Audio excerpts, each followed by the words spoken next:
سلام و درود برای بچه. امروز اینجاییم با آموزش فورتنایت برای نوبا.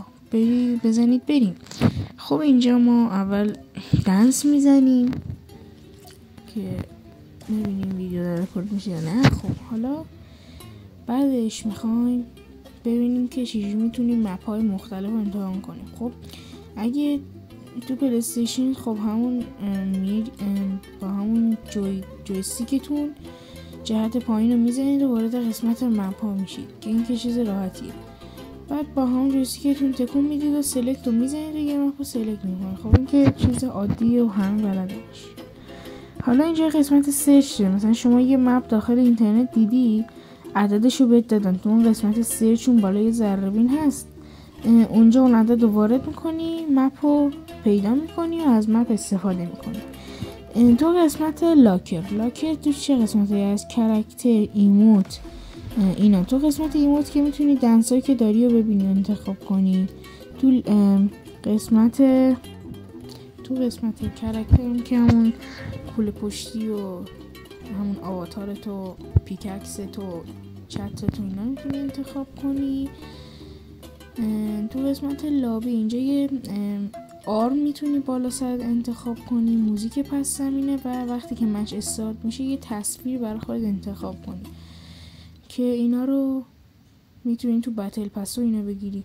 اسپورت کارم که مال قسمت راکت لیگ بازیه که ما باش کاری نداریم.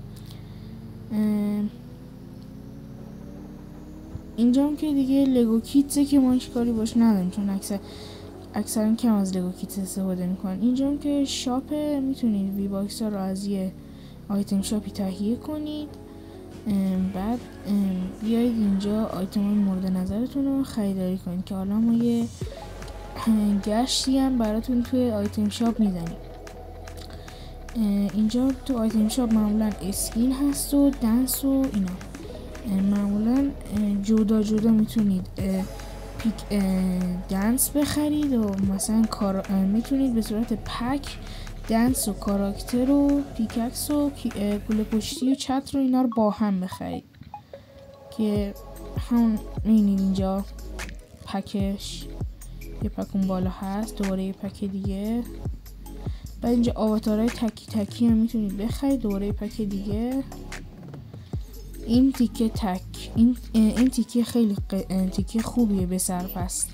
این تیکه مخصوص آفرا و نمیدونم باندلا و اینا. خب که اینجا الان این سیزن اگه میتونید هزینه کنید برای بازی، باندل بتمن و جوکرش رو حتما بگیرید.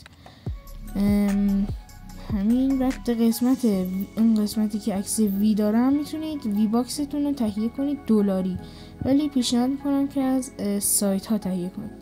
اون قسمتی که شما مثلا بتل رویال سلکت کردین، خب بالای پلی نوشته که رنک آف اینا، رو اون اگه کلیک کنین میتونین اینکه سولو بخواید استارت کنید، دوو، تریو یا اسکواد بخواید استارت کنید انتخاب کنید. بعد یه گزینه اون بالا هست تیم فول، مال وقتی که شما اسکوادی میخواید برید. میتونید انتخاب کنید که مثلا سولو به اسکواد بدید، یعنی شما تک بقیه اسکواد، یا اینکه اسکوادتون کامل باشه. بالای اون گزینه رنک هست که میتونید بتل رویال رنک بازی کنین. ویدیوم تموم شد. مرسی که تا اینجا با من همراه بودین. لایک و کامنت و سابسکرایب فراموشتون نشه. خداحافظ.